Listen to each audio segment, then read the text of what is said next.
Breann McGregor. Ashley, I really appreciate you participating with me Thanks. on this project that I've been working on. Mhm. And so basically I have two questions for you. One Okay. is, how has COVID affected your life in all aspects of your life? Career-wise, if that does not pertain to you, then, I know that you're a mom, so that is a full-time job. So how has that affected you as being a mom? How has it affected you with your relationships with your husband and your kids and your mom and your family and friends? Mhm. And I have another question for you that is just about what you have been doing to keep yourself focused during Mhm. COVID, um, to make it day by day. So I'll get to that later, but for the most part, how has COVID affected you? Um, you know, COVID has put me in a space of having to really work hard on my self-development. When you are contained with three children under the age of 2.5, um, you have a grandmother who you're taking care of. You know, my husband, he drives trucks. So he suddenly, is in this, like, he's always been an essential worker, but he's in an essential worker position in a different way. Um, at first, it was stressful in terms of fear, honestly. And I'm the type of person who does not trust the government. I do not trust the system that we're in any capacity.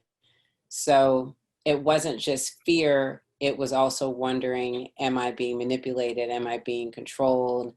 No. Is this real? Okay, if it is, are they telling me the right things to do about it?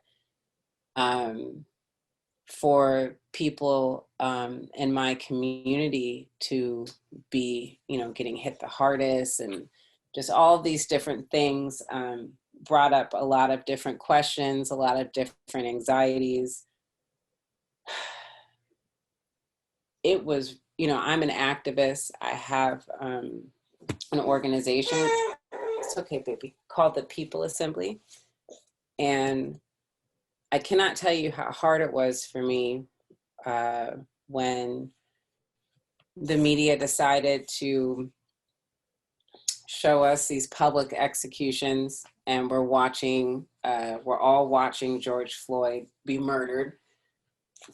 And I cannot tell you how hard it was for me to feel like I had to stay home, not just because of COVID, but because I am a mother now. So I have a different level of responsibility. It's interesting because, I want to Yep, change you're protesting. things, right, Yeah. for my children, but I can't be in the streets Yeah. like I would if I didn't have them, Mhm. um, because it's dangerous. The police were tear gassing people and shooting them with rubber bullets, and everything that everybody was protesting about, they were confronted with. The police were extremely violent. The media liked to use words like riot instead of revolt. The media liked to act like it was protesters that were damaging property and, doing this, that, and the third. And it's not that things like that didn't happen. However, the violence was coming from the police. So I had to um, really make a choice of, wow, I'm actually going to stay home. And so what that did was uh, emotionally drive me nuts. Mhm. I was like a volcano because I felt stuck, and that's not how I am. I'm an activist. I'm an active person when it comes to social justice. So, I'd like to just ask you a question. I want sure. you to continue, keep that thought, please. Mm-hmm. You said that, because this is something that I would like to know. Mm-hmm. You mentioned that the media like to put it out there that the protesters or the rioting was Mm-hmm. happening because of protesters. And you mentioned police. Can you please kind of elaborate on, just for those who may be like, you know what, that's not true. For instance, I'll give you an example. There's Mm-hmm. peaceful protesters out there who mean well and are out there peacefully protesting.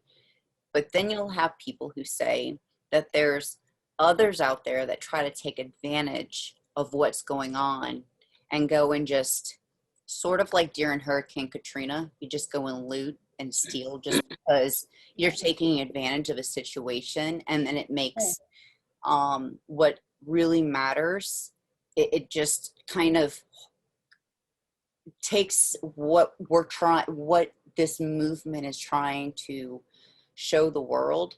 It's Mm-hmm. almost as like it hinders that. So when you say the police, I find that very interesting, and because we don't hear that in the media, I know, I've heard so many things. Mm-hmm. So I would like to know, without having any media source or someone try to sway me one way or the other, if you could just explain how that was working out, because I want to know, and know for myself when I hear these things, or when I read different articles to get unbiased opinions. I Sure. do find that the main thing that I've come into is that if it wasn't, not all police, but if there was because there's bad in everything. Sure. Police, there's good police and there are bad police. There are protesters, and then there are those who don't really mind, don't care for the protest, but just want to take advantage of the situation, where I believe both of those parties have every reason to want to go out there and just make things worse than what it is, so that we're unable to get this, what really what the heart matters. We're unable to get that. So I just would like for you to explain that, because I find it interesting that you said police, and it's like that's really sad. Just elaborate on that for me, just so I understand from your viewpoint. Okay. Well, I can start with historical context. So to me, the irony of this country having anything to say about looting whatsoever, all of Europe was literally created from looting and pillaging. And so was the New World, so was America, so was the United States. This country and our government still today loots resources globally. So the irony, and it is a huge irony, for any sense of corporate looting to be happening in the middle of a pandemic. So these are people who have no work, no income. How is property more important than their right to thrive? Because that is inevitably what the conversation ends up being. It's not a distraction, in my opinion, to loot. The distraction is for people to be so easily manipulated to only focus on the looting, as opposed to maybe why is somebody looting in the first place. Right. So why We I'm have getting turned into how a I'm being society. informed is basically being, it's media leading me to believe what they've always tried to get people to. Sure. I mean, they push narratives. So Right. we have become a society of individualism, and privatization. So we forget that we are all responsible for each other in many ways, shapes, and forms, because all of this is highly interconnected. So when someone is down and out, it is not because it's their fault. It's because us as society has let them down. Just like when somebody is, let's say, very wealthy and successful, it's because society has invested into either their gifts, their goods, what have you, to make them successful, right? Mm-hmm. It goes both ways. So, however, we are manipulated to victim blame constantly.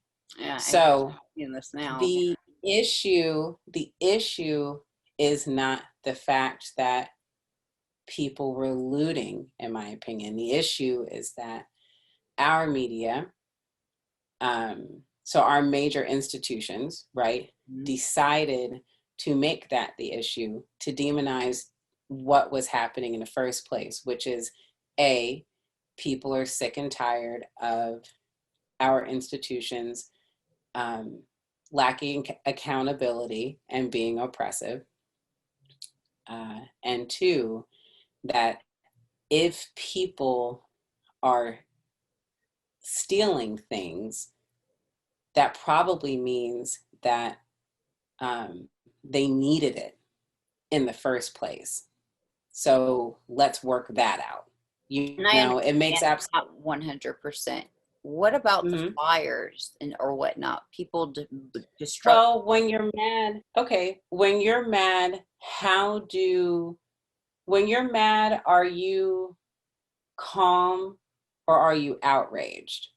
Like what's normal, right? Just in terms of an emotion. Okay, so when things stir up, mm-hmm. Oh, your anger materializes, right? Right. Now, I don't think that people, again, I think that what happens is we get so caught up in symbolism because of the way that it's manipulating us. The fires that are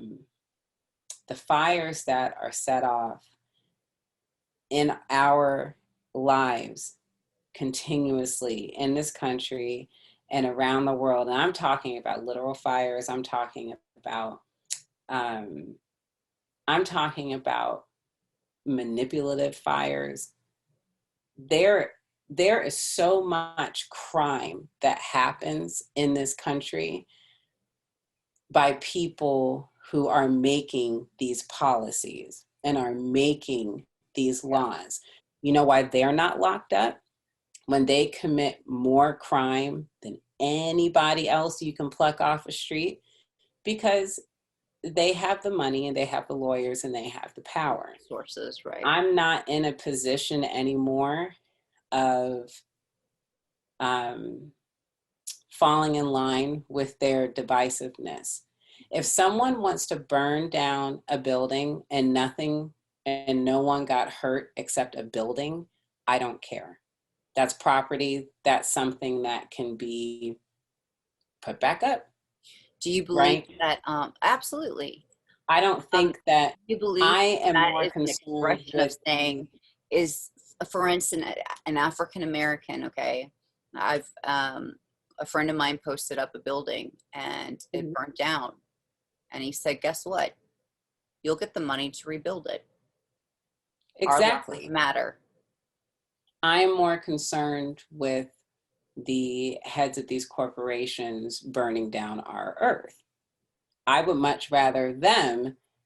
So you think that these are actually more, because I just would like other people and myself to be educated about this. Like, hey, look, don't get, because what happens is the media will try to if you're not African American, you're not educated on it, and say you're such as myself, where I've been doing my due diligence and trying to educate myself as much as possible, because this is something that really does matter to me, because it affects a lot of my friends.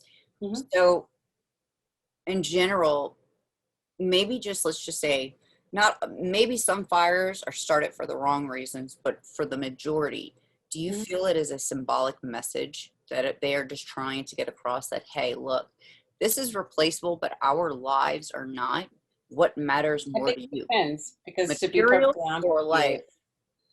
A lot of hired mercenaries start those fires. So it's not even as simple as somebody protesting started a Wow. So fire. it It's could still just not even be the that media simple. telling us, oh, so-and-so did it. How do we know?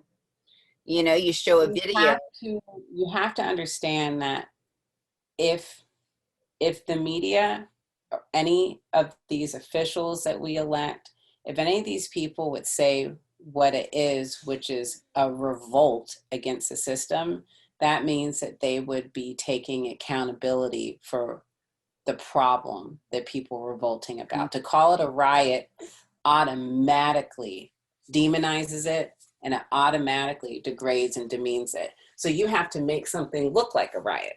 There are hired mercenaries, hired police officers who, I mean, we hire with our tax dollars, who are literally busting out the windows, burning down the establishments. And this is not, And you just will blame this it is not on. new.